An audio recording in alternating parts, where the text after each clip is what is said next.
Mes chers amis, comme vous, comme bon nombre d'entre vous, je pense, la fin de la soirée d'hier a été horrible. J'étais, comme bon nombre de Français, en train de regarder un feu d'artifice. Il se terminait, boire encore quelques verres dans les bals populaires de nos villes et villages.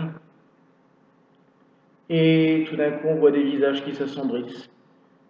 Des gens qui ont vu l'information sur leur téléphone et on apprend la catastrophe.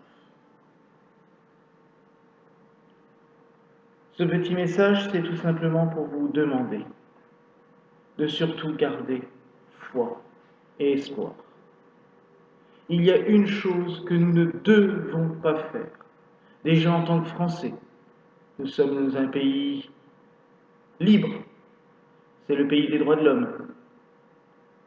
Notre devise, liberté, égalité, fraternité, ne sont pas des vains mots. Ils ont été payés dans le sang au cours des siècles. Beaucoup ont du mal, en tant que chrétiens, à fêter la Révolution française, non pas pour les idéaux de la Révolution ou des droits de l'homme, mais pour ce qui s'est passé par la suite, la terreur. En effet, il a fallu un grand flot de sang chrétien pour obtenir aussi nos libertés, les libertés de notre pays. Mais il n'empêche que ce qui a été acquis est acquis. La barbarie humaine ne doit pas continuer. Nous sommes d'accord. Mais il est hors de question, et je vous le demande, pas en mon nom, un prêtre ne peut rien en son nom, mais au nom de celui qui unit toutes et tous au nom de notre Créateur, qui à vous tous, chrétiens, au nom de notre Seigneur Jésus-Christ. J'ai exprès voulu que cette vidéo soit placée sous le signe de cette icône du Christ.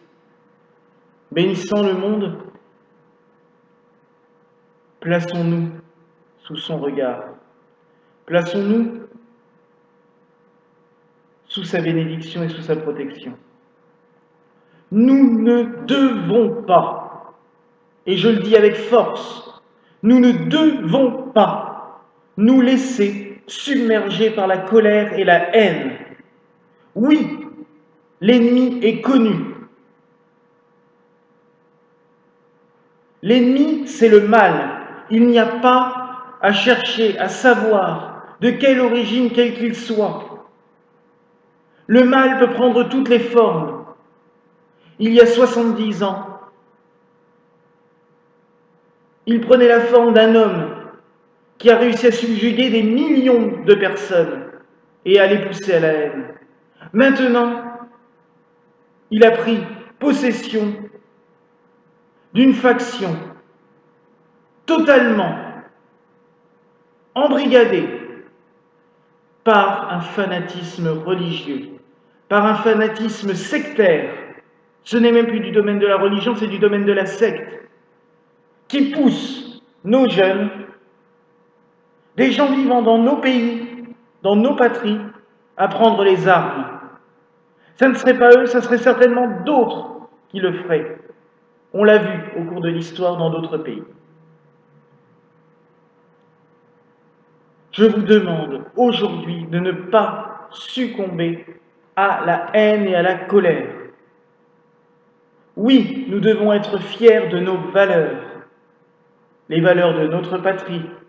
Oui, nous pouvons être patriotes. La France, c'est liberté, égalité, fraternité.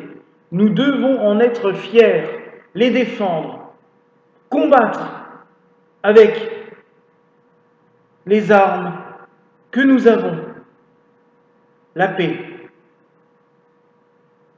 l'amour, l'entraide, le soutien, la solidarité envers toutes et tous, la fraternité.